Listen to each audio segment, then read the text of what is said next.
warahmatullahi wabarakatuh. Apa kabar anak-anak bunda pada pagi hari ini? Semoga anak-anak bunda dalam keadaan sehat ya. Sebelum kita belajar, kita mandi dulu biar badan segar. Setelah mandi, kita sarapan. Setelah sarapan, lalu kita belajar. Sebelum belajar, kita baca doa. Sudah siap untuk belajarnya? Mari simak video bunda hari ini. Nah, anak-anak bunda, sebelum kita belajar, kita baca doa dulu. Yuk, mari.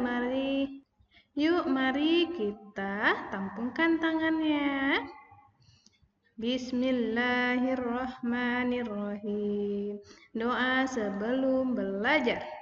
Raditu billahi rabbah wa bil islami dinah wa bi muhammadin nabiyya wa rasulah. Rabbi zidni ilma warzuqni fahma. Nah, anak-anak bunda, hari ini kita belajar pendidikan agama Islam. Bab 8, memahami sikap kerjasama dan tolong-menolong. Sikap tolong-menolong. Nah, ini contoh sikap tolong-menolong ya. Dengarkan bunda cerita. Suatu hari, Ahmad pulang dari sekolahnya. Ahmad melihat seorang anak laki-laki yang terjatuh dari sepedanya. Ahmad pun segera menghampiri anak itu dan menolongnya. Ahmad membantu anak itu berdiri dan membantu membersihkan lukanya. Anak itu mengaduh kesakitan, tapi Ahmad mencoba untuk menenangkannya. Setelah itu, Ahmad mengantarnya pulang ke rumah. Nah, dari cerita ini, Ahmad menolong anak yang jatuh dari sepeda tersebut. Nah, itu berarti Ahmad sudah menerapkan sikap tolong-menolong. Apa itu sikap tolong-menolong? Artinya, kita membantu meringankan beban orang lain. Nah, tolong-menolong juga diartikan sebagai kerjasama. Nah, anak-anak bunda, tolong-menolong mempunyai manfaat antara lain meringankan beban orang lain, menunjukkan kebersamaan, mempererat tali persaudaraan, memperbanyak teman, mendapat pahala dari Allah Subhanahu wa Ta'ala. Orang yang suka menolong akan mudah juga mendapatkan pertolongan. Dari manfaat tersebut, kita juga mendapatkan manfaatnya. Kita menolong orang tersebut, maka kalau kita ada kesusahan, orang akan menolong kita juga. Mencontoh perilaku tolong-menolong dan kerjasama. Yang pertama yaitu tolong-menolong dalam lingkungan keluarga.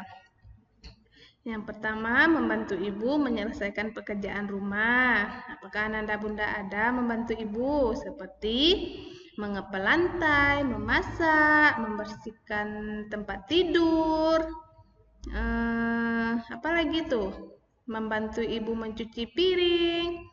Berarti kalau di lingkungan keluarga, berarti anak bunda sudah membantu orang tua dengan sikapnya tolong-menolong. Yang kedua, membantu ayah, baik diminta maupun tidak diminta. Contoh apa ya membantu ayah? Contohnya, membantu ayah mengambilkan minum ketika ayah pulang kerja, membantu ayah membuka sepatu ketika ayah pulang kerja. Itu juga sikap tolong-menolong ya anak bunda. Nah, yang ketiga, mengajari adik belajar dan mengerjakan PR dan pelajaran sekolah. Membantunya, tolong-menolong sikap di sini yaitu kita menolong adik dalam mengerjakan PR. Membantu di sini bukan kita yang mengerjakannya ya. Kita membantunya, mengajarkannya supaya adik kita paham. Nah, yang kedua yaitu tolong-menolong dalam lingkungan sekolah. Contohnya yaitu berbagi makanan dan minuman jika teman yang tidak punya makanan. mengajari teman ketika teman kita mengalami kesulitan dalam mengerjakan tugas. Mengajari di sini kita membantunya di mana kesulitan dalam mengerjakan tugasnya. Bukan kita yang membuat ya, bukan kita yang bikin. Ngerti Ananda Bunda? Nah, rajin belajar bersama karena tidak hanya menolong teman, tetapi kita juga tertolong dengan bekerja sama. Dengan belajar bersama, kita menolong orang lain dalam menyelesaikannya. Diri kita pun tertolong. Kita juga mengerti dalam pembelajaran, membantu teman yang mengalami musibah. Nah, contoh tolong-menolong dalam kehidupan masyarakat. Nah, contohnya pertama yaitu ikut gotong royong dan bekerja bakti di lingkungan sekitar.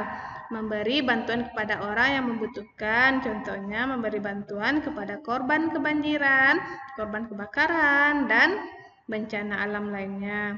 Menolong tetangga kita ketika kena musibah seperti menjenguk ketika sakit atau melayat ketika meninggal dunia tetangganya. Kita sudah menolong di lingkungan. Sikap tolong-menolong ini Ananda Bunda sangatlah baik. Kita menolong orang, kita mengharapkan pahala dari Allah Subhanahu wa Ta'ala. Bukan mengharapkan tolongan kita dibalas lagi sama orang, tapi kita mengharapkannya kepada Allah. Nah, kita dapat pahala. Terima kasih Ananda Bunda, terapkanlah hidup tolong-menolong dan kerjasama. Assalamualaikum warahmatullahi wabarakatuh.